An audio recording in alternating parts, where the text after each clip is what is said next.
que nos compete, que es el presupuesto de la educación pública a nivel nacional. Están presentes también los equipos del consejero Julián Mazzoni, Fernanda Lanís, Daniel De Vita, Walter Fernández Val, que también va a tener la palabra en esta mañana, y también los equipos de Deis Iglesias, Sandra Gallero, Luis Yenta, Diego da Rosa y Raúl Gil, también están presentes acompañando la actividad del día de hoy. Bueno, Agustín Mazzini va a decir unas palabras antes de presentar. Hola. Bueno, primero que nada agradecer a Julián y a Daisy por invitarnos. Creo que es un honor demasiado elevado por la tarea que cumplí, pero me enorgullece estar acá. Entendemos que es importante valorar y hubiera estado bueno que fuera más institucional la instancia, el rol de los consejeros sociales en la educación, pero también en cualquier ámbito de gobierno del Estado donde los hay, pero principalmente en la educación, porque los actores docentes y de la comunidad educativa, su voz es muy importante. Es una pena que no haya podido ser así, pero le encontramos esta vuelta de hacerlo en este espacio que también es institucional.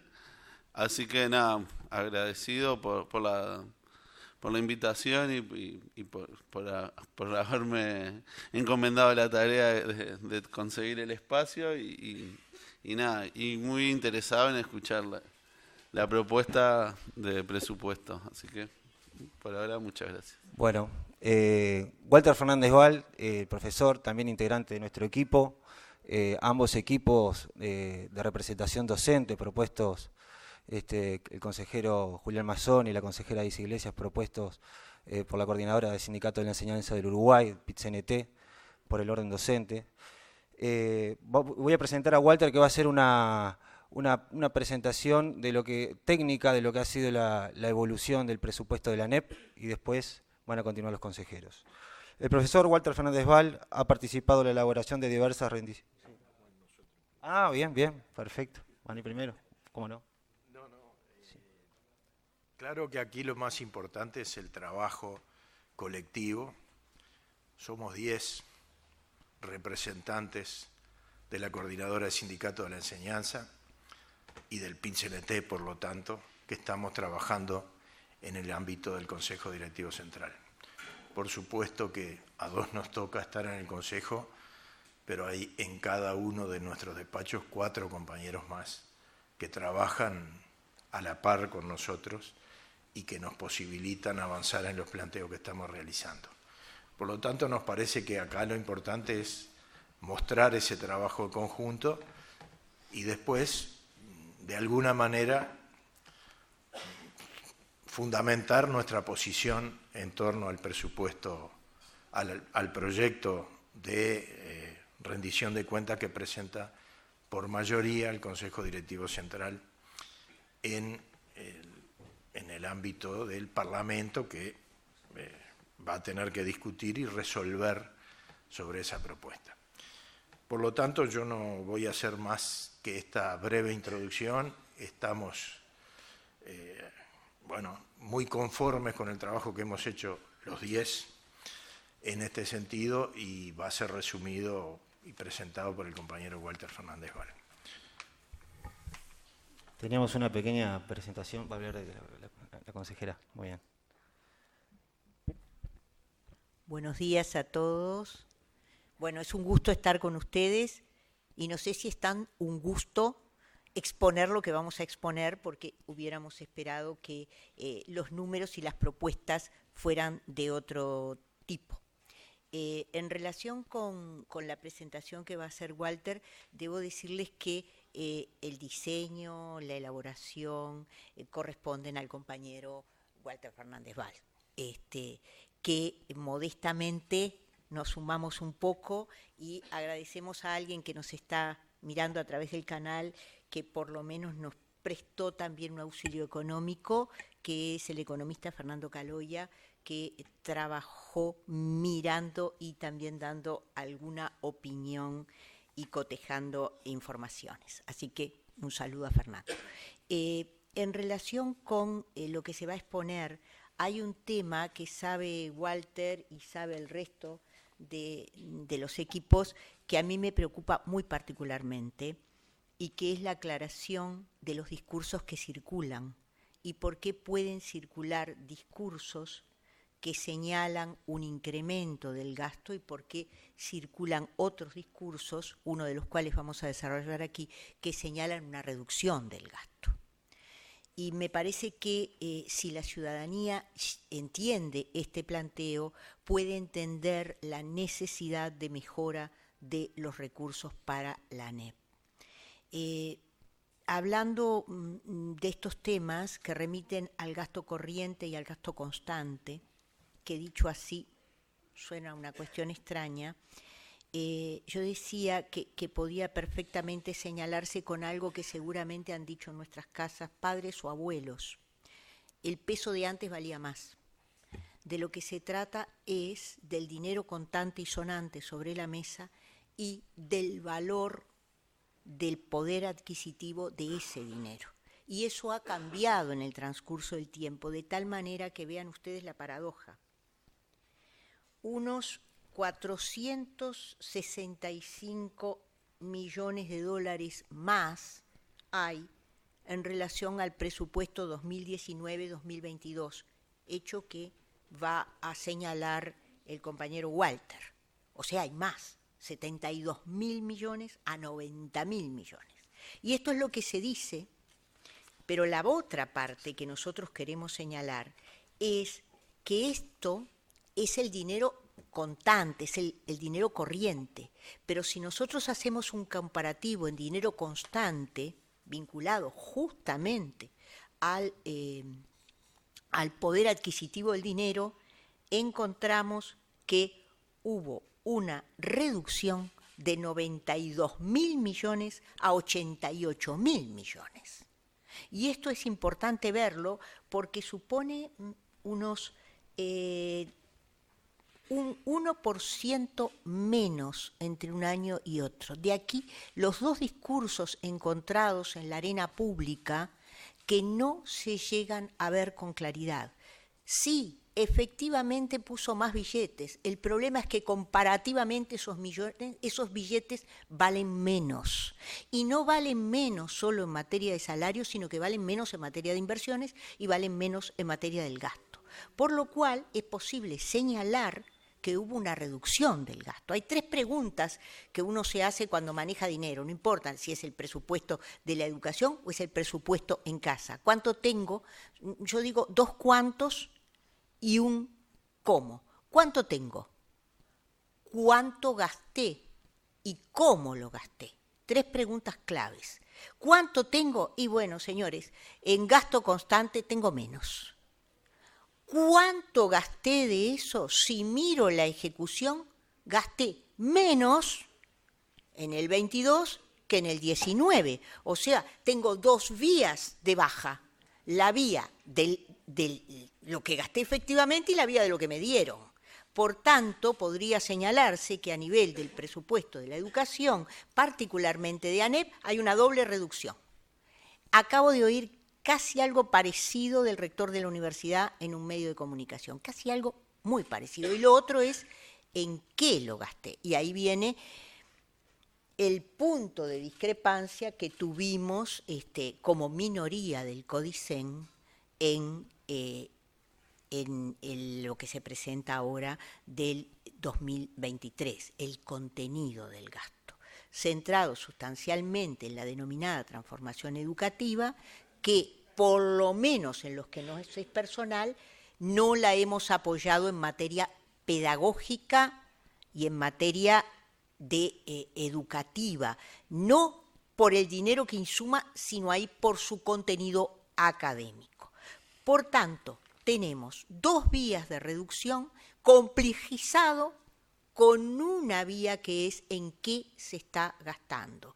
En el día de ayer se hizo una reunión con la coordinadora de sindicatos de la enseñanza, donde claramente algunos están presentes en la sala, algunos compañeros delegados, veo a Emiliano, está, perdonen los lentes de lejos, no sé si está Elvia, ya está, donde, para que ustedes vean el problema de la ejecución, que no es solamente este comparativo que ahora él con mucha prolijidad y detalle va a decir de qué porcentaje a qué porcentaje, y están los datos que va a trabajar Walter, están tomados de los tomos de Codicen, o sea, no es nada inventado por nosotros, pero a esto agregamos algo que no aparece allí, que son los famosos 11 millones de dólares que, votados por el Parlamento, acá hay parlamentarios, lo votaron el año pasado, lo votaron no lo votaron con destino, pero lo votaron como bolsón, una parte de ese dinero aún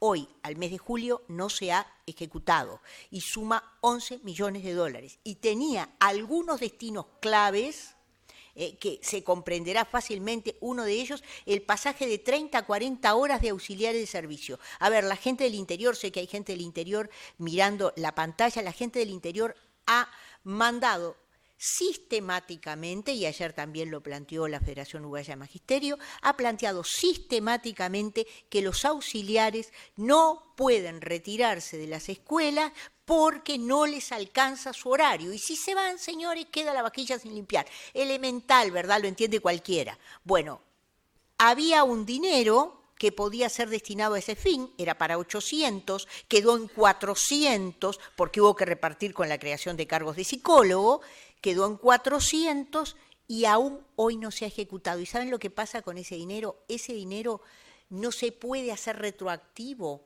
a febrero del año pasado. Ese dinero, lo que no se ejecute ahora, se guarda, no sé por parte de quién, esperemos que no sea así, que se pueda destinar en este año a otro fin, y es nada menos, había para acá, para el financiamiento de la extensión horaria de auxiliares de servicio y creación de cargos, 114 millones. Calculen que la mitad ya está guardada en un bolsillo, porque no se ejecutó. Pero a su vez tenemos otros que va a haber que pagar retroactivo, que independientemente, oímos muy claramente ayer el planteo de la gente de CESEU, pero cuyo destino está tomado del proyecto de rendición del año pasado, que los consejeros aprobamos porque además estaba en el marco de un convenio con la Coordinadora de Sindicatos de la Enseñanza, aunque este punto en particular no lo estaba, partida para directores y subdirectores, partida para directores de centro educativo por profesionalización. Esto, que suma unos 2 millones de dólares y algo más, se va a pagar retroactivo, o sea que hay gente que va a padecer porque le pagan todo junto y eso supone mayores descuentos en el bolsillo, porque nosotros cuando hablamos con Julián de La Plata hablamos con el sentido común y como conocedores, porque hasta hace muy poco nos pasaba exactamente lo mismo que a ustedes y tenemos una condición, no perdimos la memoria, lo cual es una cualidad muy importante en la vida. Por tanto sabemos que hay gente que al pagarle todo junto esto se va a ver perjudicada en IRPF. Pero a su vez, fíjense ustedes, extensión del tiempo pedagógico en primaria es lo único que se ha derivado ya con nuevas modalidades, pero vean ustedes, concurso para ascenso de grado en secundaria y en UTU, le destina de aquellos 11 millones de dólares, le destina unos 2 millones de dólares, que son 82 millones de pesos. Este dinero, 82, en secundaria que no tiene concurso, Emiliano seguramente me pueda corregir, 9 años sin concurso para el acceso a los cargos en efectividad. ¿Saben cuánto tienen para esos concursos? 8. Y acá hay 82. Entonces, este tipo de desequilibrio en la proyección interna del gasto es lo que genera que muchas cosas no podamos acompañar por doble vía, una porque es reducción, pero la otra por el no compartir los destinos.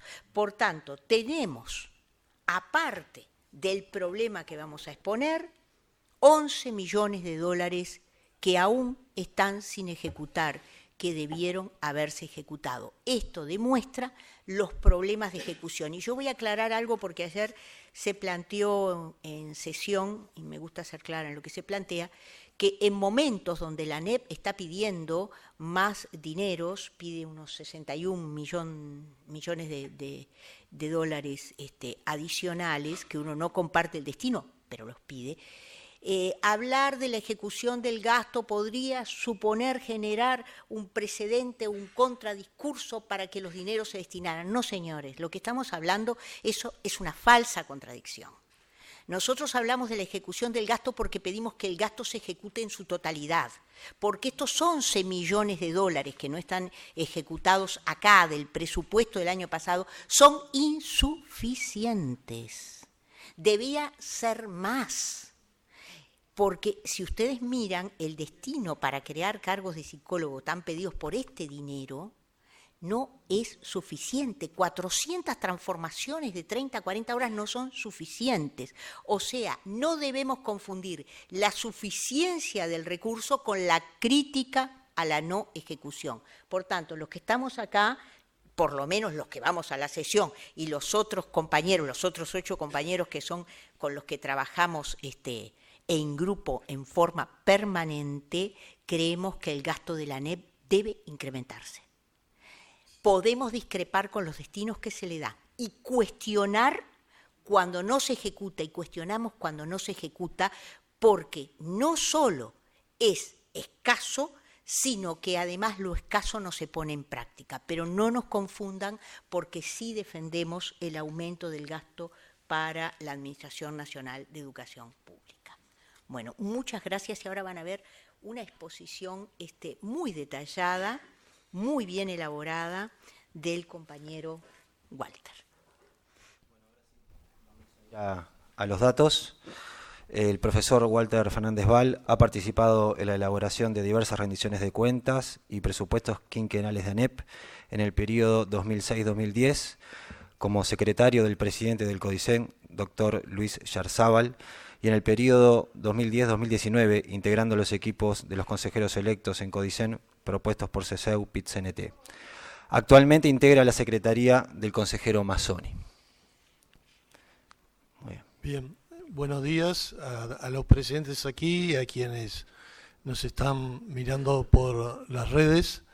Intentaremos sumergirnos en los próximos minutos en lo que es la asignación presupuestal de ANEP y develar quizá una contradicción entre dos relatos que se encuentran en la sociedad. Uno de ellos que dice que hay un incremento del presupuesto, no solo a nivel de la educación, sino a nivel general, y otro de quienes afirmamos que hay una disminución, hay un recorte, y lo vamos a detallar ambas posiciones.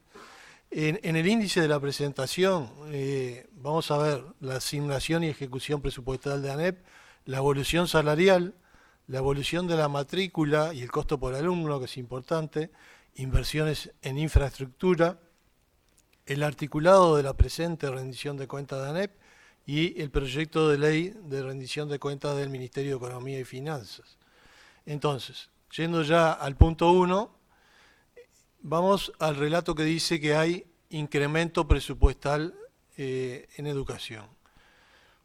Antes de eso, porque esto determina el presupuesto de ANEP, decir que el 86% del mismo se destina a remuneraciones personales, el 9% a gastos de funcionamiento y el 5% a inversiones. Decir que la ANEP es uno de los entes más grandes del Estado, a los cuales se le destina más fondos presupuestales, más de 65.000 funcionarios, docentes y no docentes, 700.000 estudiantes, por lo que abarca un lugar clave en el gasto del Estado. Bien, ¿cómo se compone el presupuesto de ANEP? Bueno, con una línea de base que es el monto fijado en determinado año con que estaba funcionando el ente autónomo, más los incrementos presupuestales. Esos incrementos presupuestales están dados por la ley de presupuesto quinquenal y por las subsiguientes leyes de rendiciones de cuentas. Aquí están detallados, no los voy a nombrar uno por uno, sí han existido incrementos por sobre la línea de base, Ahí esos valores están en millones de pesos, y la línea de base fijado por el Ministerio de Economía fue de 76.528. Entonces, en uno de los relatos nos dicen, tenemos una línea de base, tenemos incrementos que están detallados ahí en la gráfica año a año, entonces tenemos más dinero. Yo a los efectos más bien didácticos voy a poner un ejemplo muy trivial. Supongamos tenemos un trabajador, que puede ser de la educación o no, que gane 100 pesos mensuales y cuyo salario se le ajusta cada 1 de enero. Supongamos ahora que le hacen un ajuste salarial al siguiente año del 5%. Ese trabajador en pesos corrientes ganaba 100 y ahora gana 105. Supongamos que con esos 100 pesos él compraba un bidón de agua. Y ahora digamos que la inflación aumentó el 10%. El bidón de agua pasa, acompañando la inflación, a valer 110 pesos. Su salario es de 105, es decir, tuvo un incremento en pesos corrientes, ganaba 100, ahora 105, y tuvo pérdida salarial porque ya no puede más comprar ese bidón de agua que ahora vale 110. Ese es el problema de comparar series estadísticas a pesos corrientes y a pesos constantes. Los pesos corrientes es lo que vale cada año, pero ahí opera la inflación. Entonces, para poder comparar poder adquisitivo real, lo que hay que hacer es desagregar el impacto de la inflación. Eso en economía se llama deflactación, se multiplica por un índice deflactor, se elige un año base, acá en la diapositiva el año base es el año 2022, que es el ejercicio de la rendición de cuentas que estamos presentando.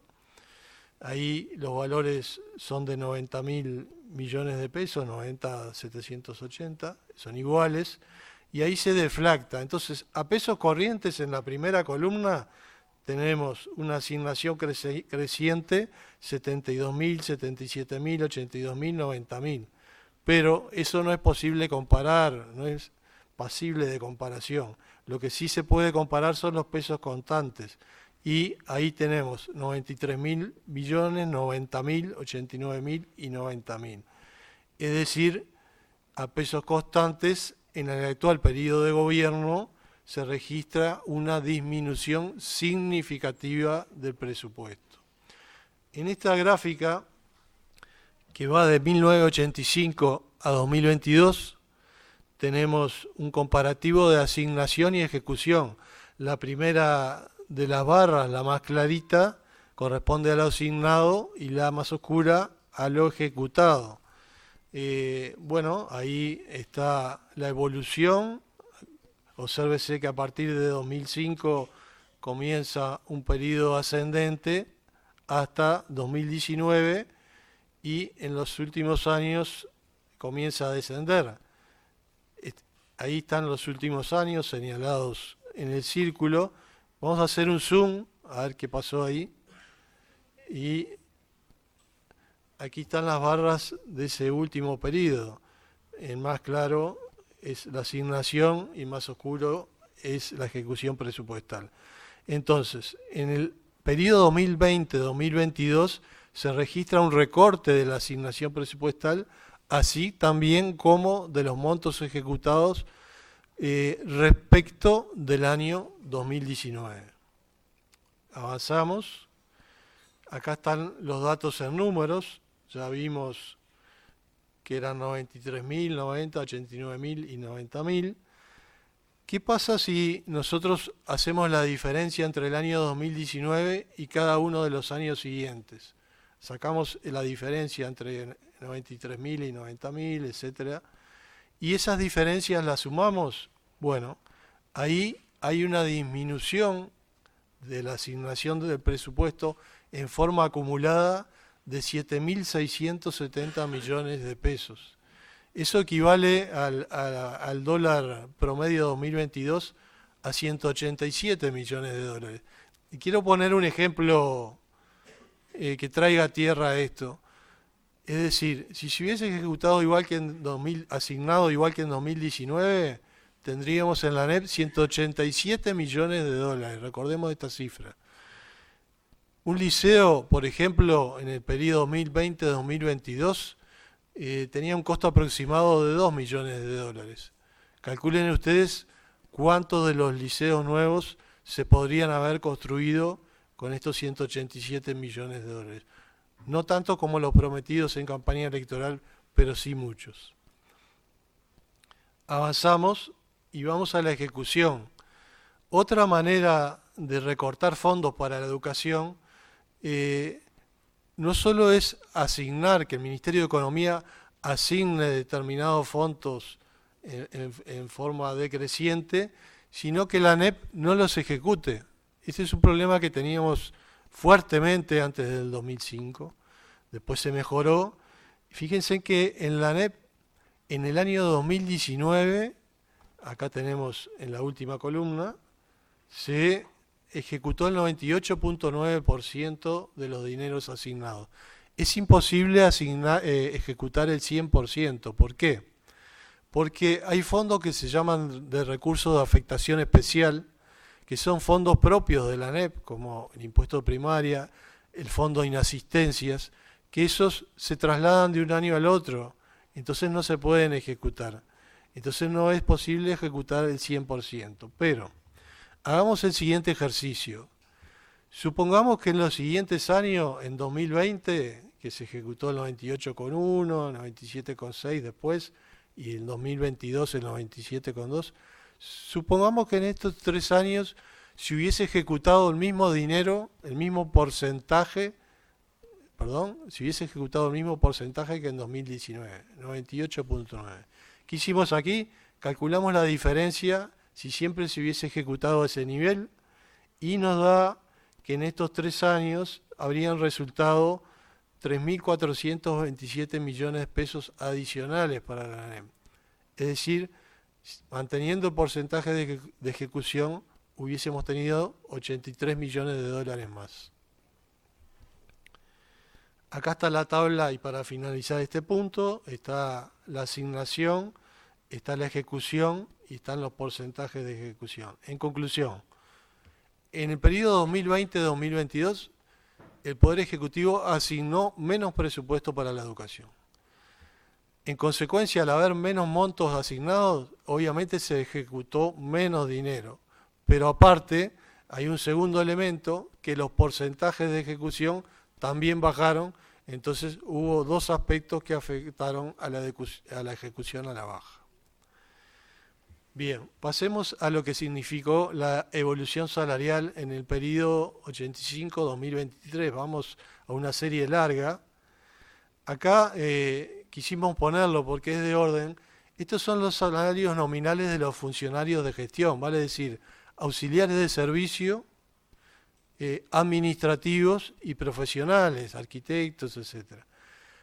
Las 2 líneas más claras, la que es media verdecita y celeste, la que está más arriba, corresponden a auxiliares de servicio y administrativos. Si ponemos el índice 100 en el año 2005, los funcionarios que tenían un salario muy sumergido en ese momento multiplicaron en términos reales su salario por 2.75, es decir, más que duplicaron. Veamos qué pasaron con los docentes. Hemos elegido la categoría de maestros, 20 horas, es un maestro que trabaja en un turno, los grados 1, 4 y 7, que son los extremos, 1 y 7, el menor y el mayor, y el 4, digamos que está el promedio. Hemos puesto el índice base en el año 2005 y está separada la gráfica de la evolución salarial por periodos de gobierno. El primer periodo de gobierno corresponde a la presidencia del doctor Julio María Sanguinetti. En este periodo, lo voy a decir para el salario grado 4, para no agobiar, hubo una pérdida salarial en ese periodo del 3%. Los trabajadores perdieron 3% en ese quinquenio. El segundo periodo de gobierno, aquí corresponde al doctor Luis Alberto Lacalle Herrera. En ese periodo de gobierno, del 90 al 95, hubo una pérdida salarial del 6,2%. El tercer periodo corresponde nuevamente al doctor Julio María Sanguinetti, hubo un incremento salarial del 9,2%, pero que si nosotros sumamos los dos anteriores, la pérdida de los dos anteriores, y esta, quedamos en cero. En cero, partiendo de 1986, que eran salarios que estaban en el subsuelo, ¿no? El siguiente periodo corresponde a la presidencia del doctor Jorge Valle. Acá interviene claramente la crisis del año 2002. Ustedes ven el quiebre y el descenso abrupto de los salarios. Ahí se perdió un 13,6% de salario en forma quinquenal. El siguiente periodo, 2005-2010, corresponde a la primera presidencia del doctor Tabaré Vázquez. Ahí hubo un incremento real de 46,8%. El siguiente corresponde al periodo de José Mujica, ahí hubo un incremento del 13,9%. El siguiente, a la última presidencia del doctor Tabaré Vázquez, incremento del 13,9%. Y el último periodo corresponde a la presidencia del doctor Luis Alberto Lacalle Pou. Ven que hay un quiebre en la tendencia creciente de 2005 a 2020, empieza a descender nuevamente el salario y hasta el momento en el grado 4 tenemos una pérdida salarial en los años que van del 2,6%. Ahora vamos a hacer un zoom en estos años que son los que nos interesan, los que estamos analizando ahora.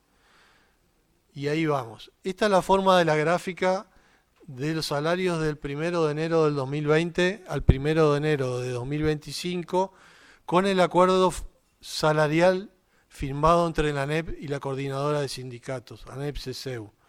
Ese acuerdo marca, entre otras cosas, pero en este punto, que al 1 de enero de 2025 los salarios van a estar en el mismo punto real del 1 de enero de 2020. Van a estar ahí. No obstante, si el salario hubiese acompañado a la inflación, ahí está marcado lo que está en el área amarilla. Todo eso significa pérdida salarial. Si bien entre los extremos del quinquenio vamos a estar ganando lo mismo en términos reales, la pérdida salarial es bastante acumulada. Veamos cuánto significa, por ejemplo, para un docente. Esta gráfica, que obviamente tiene muchos ítems, muchas filas, simplemente demuestra, después se puede ver, que todas las categorías de salario docentes descendieron. Nosotros en los años 2020-2023 elegimos una, que es la del profesor primer ciclo titulado 20 horas, grado efectivo. Y lo vamos a hacer un zoom ahí. Estos son los montos que el profesor ganó por esas 20 horas en los años 2020 a 2023. Obsérvese, esto está a precios constantes, como debe ser para comparar, series anuales. En 2020 el docente ganaba 52.880, bueno, hay un descenso a 50.000 en 2021 y 2022 y un leve repunte a 51.000 en 2023. Nosotros hicimos el ejercicio de calcular cuánto perdía por mes en 2021. Ha perdido 2.416 pesos de su salario nominal por mes. En forma anual, sin contar el aguinaldo, 28.992. En los años siguientes, en 2022, ha perdido 2.832 por mes, en el 23.395 por mes. Lo calculamos en forma anual y sumamos toda esa pérdida en el trienio y nos da un salario de 79.716. Comparado con su salario inicial de 52.000, podemos decir que en el trienio este docente perdió un salario y medio, resignó un salario y medio para rentas generales con respecto a lo que ganaba en 2020. Esto está calculado en grado 4. En grado 1 y 7 se mantienen la pérdida de un salario y medio. Obviamente aumentan los montos en el grado 7 porque los salarios son mayores y disminuyen en el grado 1. Es decir, con esta pérdida salarial los docentes han financiado en cierta manera la actual transformación educativa. Significa mucho dinero y ahora vamos a ver. Seguimos adelante. Vamos a ver lo que significa la evolución de la matrícula y el costo por alumno, porque el costo por alumno, los economistas lo llaman así, es gasto por alumno, inversión por alumno, en definitiva es un derecho de la educación, ¿verdad? Pero las series están planteadas así. Acá está la evolución de la matrícula en los 4 subsistemas. La gráfica de arriba corresponde a primaria, la amarilla a secundaria, la azul a UTU y la más inferior al CFE. Obsérvese que en primaria, ya a partir de 2002, empieza un decrecimiento de la matrícula. Acá opera sin duda la baja de la tasa de la natalidad en forma fuerte en Uruguay, y alarmante diría por otra parte. Acá está marcado el periodo 2020 con una línea vertical. Secundaria mantiene con oscilaciones a grandes rasgos el promedio. La UTU a partir de 2010 confirma un crecimiento en el periodo, y formación docente un leve crecimiento, pero nos interesa saber qué pasó en los últimos 3 años, 2020, 21 y 22. Así que vamos ahí. Acá están los números. Las filas son primaria, fíjense, en 2020 342.000 alumnos, en 2022 334.000 alumnos. Como la cobertura es 100% en primaria, esto es la tasa de natalidad, la baja, ¿no? En secundaria y UTU también hay descenso de 2020 a 2022, desciende, y en el CFE hay un incremento respecto a 2020. Esto se debe quizás a que la matriculación en el CFE es contracíclica al estado de la economía. Cuando a la economía le va bien, le va mejor, hay más puestos de trabajo y los muchachos se insertan a trabajar quizá tempranamente. Cuando la economía está en pausa, más estudiantes se anotan en formación docente. Ahora, con respecto al año 2021, de 2020 hay 6.000 estudiantes menos. 2022 con respecto a 2021, otros 6.000 estudiantes menos. Es decir, en forma acumulada, 2022 presentó 12.727 alumnos menos que en 2020. Esto significaría un plus en términos presupuestales porque tenemos menos alumnos y tenemos un presupuesto dado. Pero sin embargo no es así. Fíjense en la ejecución presupuestal por estudiante matriculado por todo concepto del gasto. Las columnas son primaria, secundaria, UTU y CFE, y ANEP es el promedio de todas. ¿Cómo se calcula la ANEP? Aprovecho para decir que todos los gráficos, tablas, y con la excepción de alguna que hemos realizado nosotros, como la de la pérdida salarial en el quinquenio, corresponden a la rendición de cuentas de ANEP. Todos los datos están sacados del propio organismo. No es que nosotros elaboramos estos datos en base a otras fuentes. Y chiquitito en cada diapositiva, ustedes no creo que lo lean, está referido al tomo 2, por ejemplo, página 122, es decir, de dónde están sacados los datos. Decíamos que en todos los subsistemas hay una baja del índice del costo por estudiante. ¿Qué es esto? Es cuánto se invierte por estudiante en forma anual. ¿Cómo se calcula? Con el presupuesto de cada subsistema dividido entre la cantidad de estudiantes del subsistema. No entran, porque así no lo calcula la ANEP, las inversiones en infraestructura que realiza Ecodicen. Es decir, sería más alto aún si ponemos la infraestructura que gasta a nivel central Ecodicen. No está considerado en este índice en forma histórica y tampoco aquí.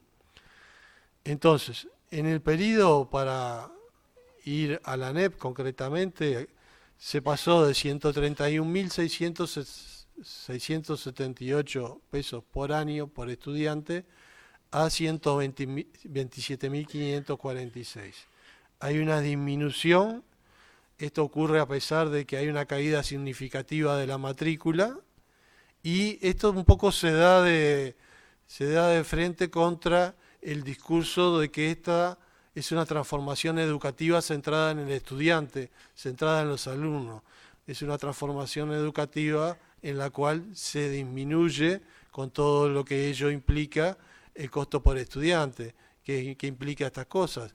Implica mayor cantidad de estudiantes por grupo, menores cantidades de docentes por estudiante, menor asignación para tutorías, implica muchas cosas que no vamos a relatar aquí.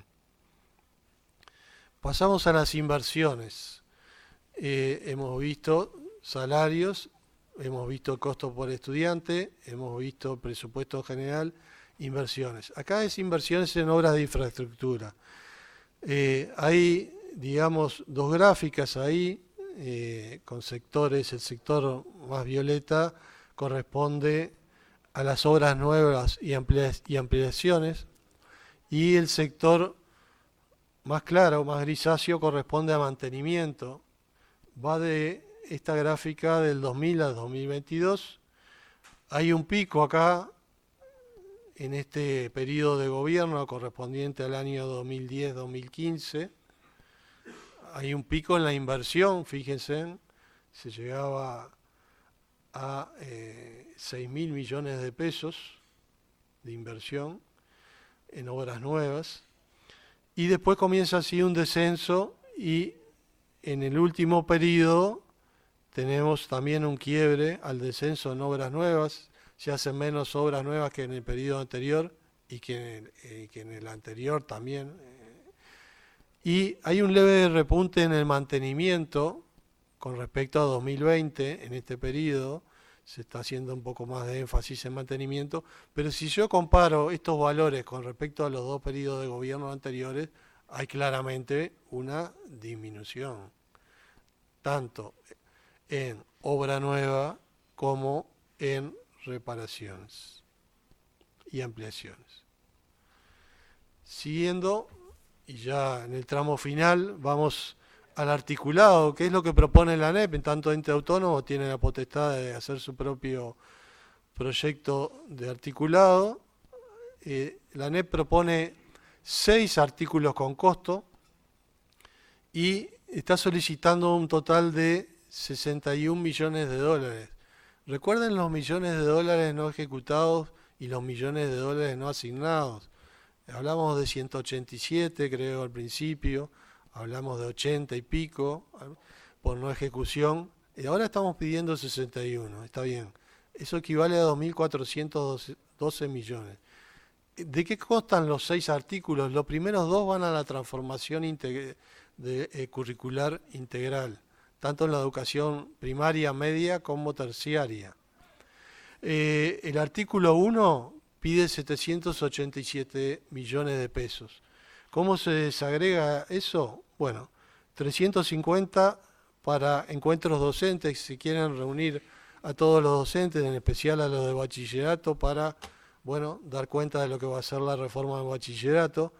Acá simplemente digamos que una ATD a nivel nacional, donde concurren delegados de todo el país, pues andan en un valor menor de 3 millones de dólares en una semana de reuniones. Estamos pidiendo acá 350 millones. Pedimos 312 millones para una figura que proviene del ámbito empresarial, del ámbito de los coaching, que son los mentores. Estamos pidiendo 312 millones para mentores en educación y 125 millones para la implementación de esa transformación curricular integral. Vale decir que de los 6 artículos, los 2 primeros se llevan el 62% de la solicitud ANEP. El 62%. El tercero, totalmente necesario, se piden 239 millones para equipos multidisciplinarios. Nosotros con los consejeros docentes hemos recorrido, se ha recorrido todo el país, en especial en estos últimos tiempos hemos estado en los conflictos en el Bauzá, en el IABA, en el Miranda, en el Dámaso. Ahí nos hemos reunido con las comunidades educativas, con los gremios estudiantiles, con los núcleos sindicales, con todo el profesorado a través de las reuniones de centro, con los equipos de dirección, y en todos hemos tenido 3 o 4 cosas que piden estudiantes, equipos de dirección y docentes. Una, son equipos multidisciplinarios formados por psicólogos y trabajadores sociales. También podemos agregar profesores orientadores pedagógicos. Nos piden porteros por ese problema que acucia a la sociedad uruguaya y que ahora los límites de los centros educativos de educación media están difusos por el debilitamiento del entramado social, y bueno, hay muchachos que entran a pegarle a otros estudiantes. Ahí tenemos un problema. Están solicitando porteros y están solicitando reparaciones para infraestructura. Las 4 solicitudes por demás muy maduras por parte de los estudiantes, directores y docentes.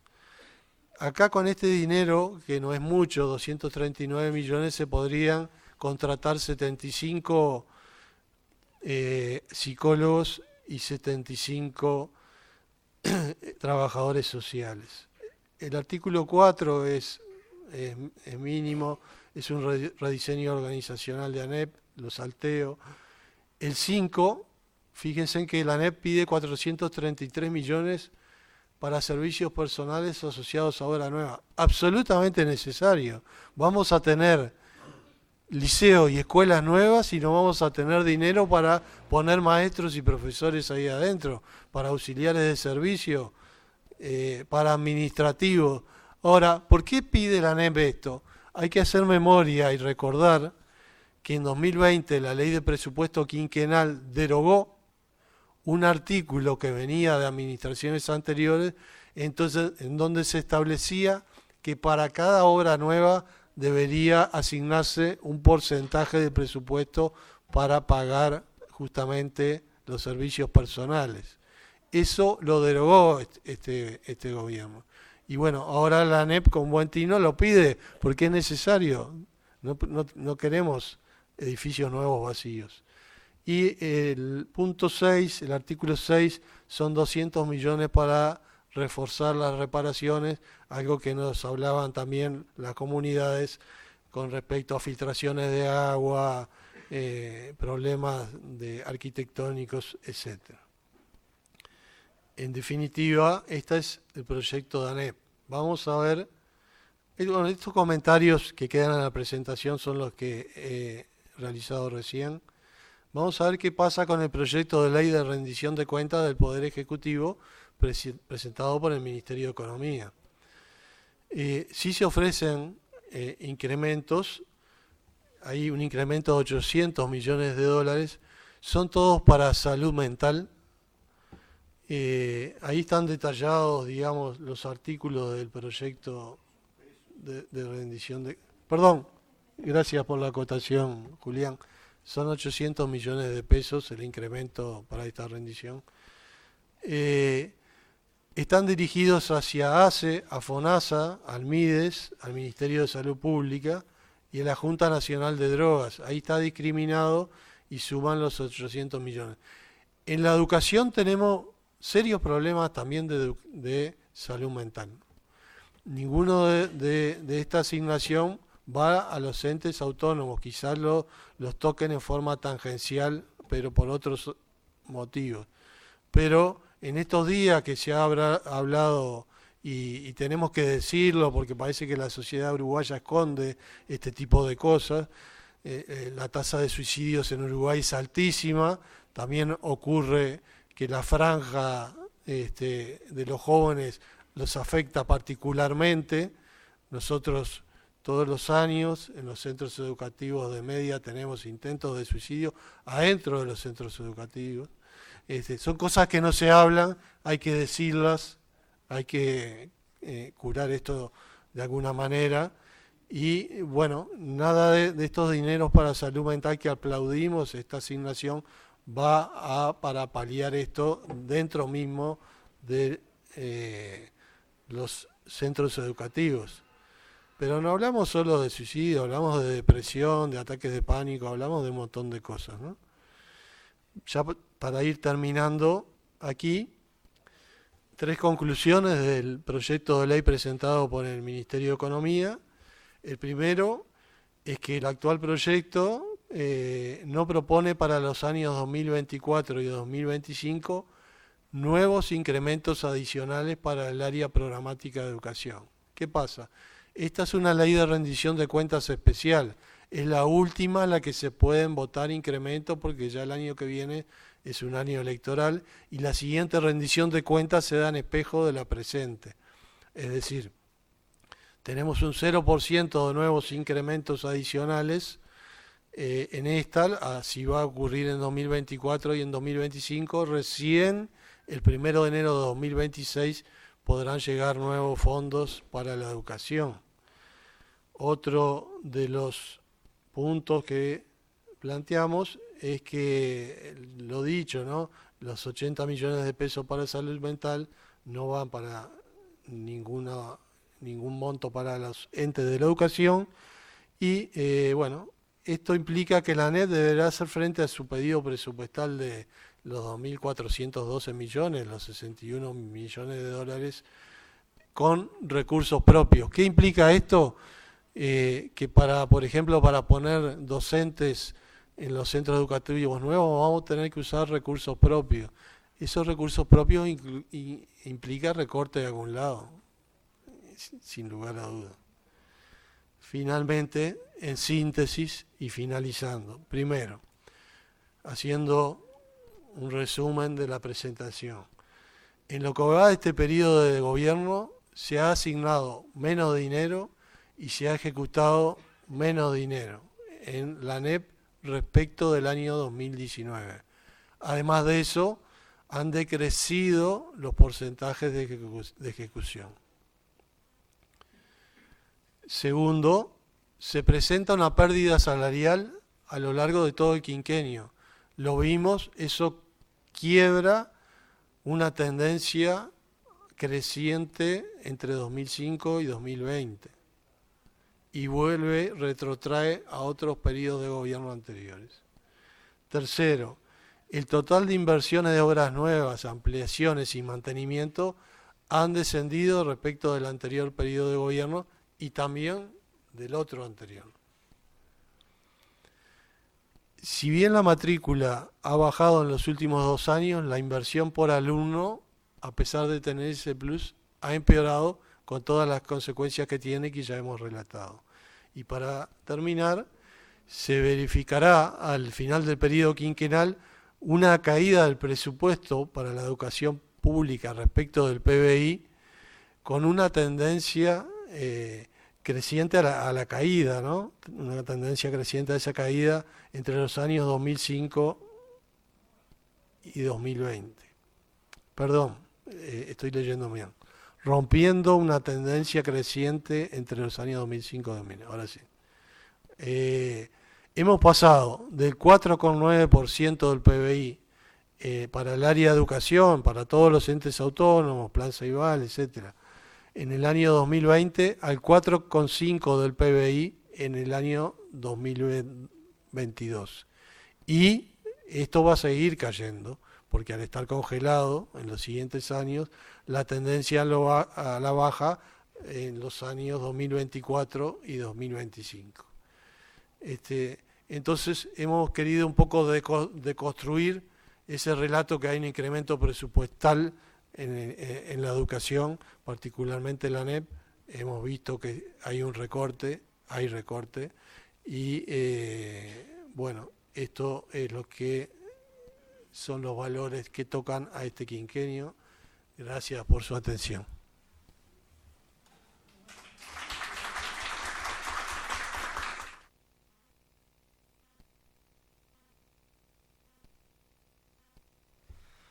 Bueno, muchas gracias, Walter, por la presentación detallada. Ahora vamos a escuchar al consejero Julián Mazzoni. Bueno, como decíamos, esto explica nuestra postura en la rendición de cuentas que hace el Codicen de la ANEP, que nosotros no votamos. insistimos en lo que planteaba la consejera Daisy Iglesias, en el sentido de que, por supuesto, que acompañamos la iniciativa de hacer uso de la autonomía presupuestal y requerir mayor presupuesto. Pero no podemos acompañar de ninguna manera la distribución interna que hace Codicen de ese presupuesto.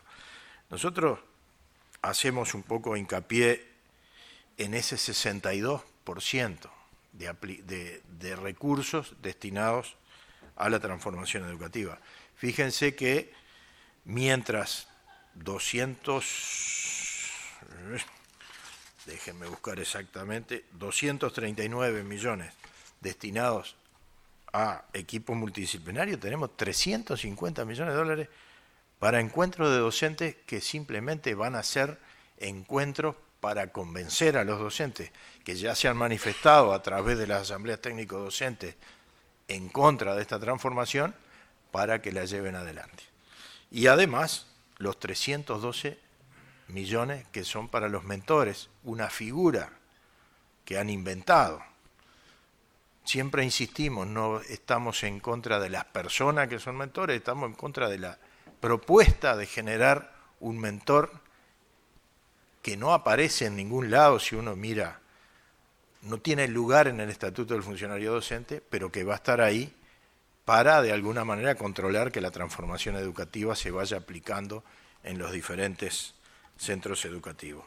No podemos de esta manera acompañar la propuesta presupuestal. Y después, en el día de ayer, también en la reunión con la coordinadora del Sindicato de la Enseñanza, quedó manifiesta por parte de la representante del Sindicato de Docentes de Formación en Educación, cosa que nosotros acompañamos, la situación realmente compleja, caótica, se dijo, y yo creo que es la palabra, que tiene la transformación en formación docente en el primer semestre del primer año y que va a seguir seguramente en los próximos años.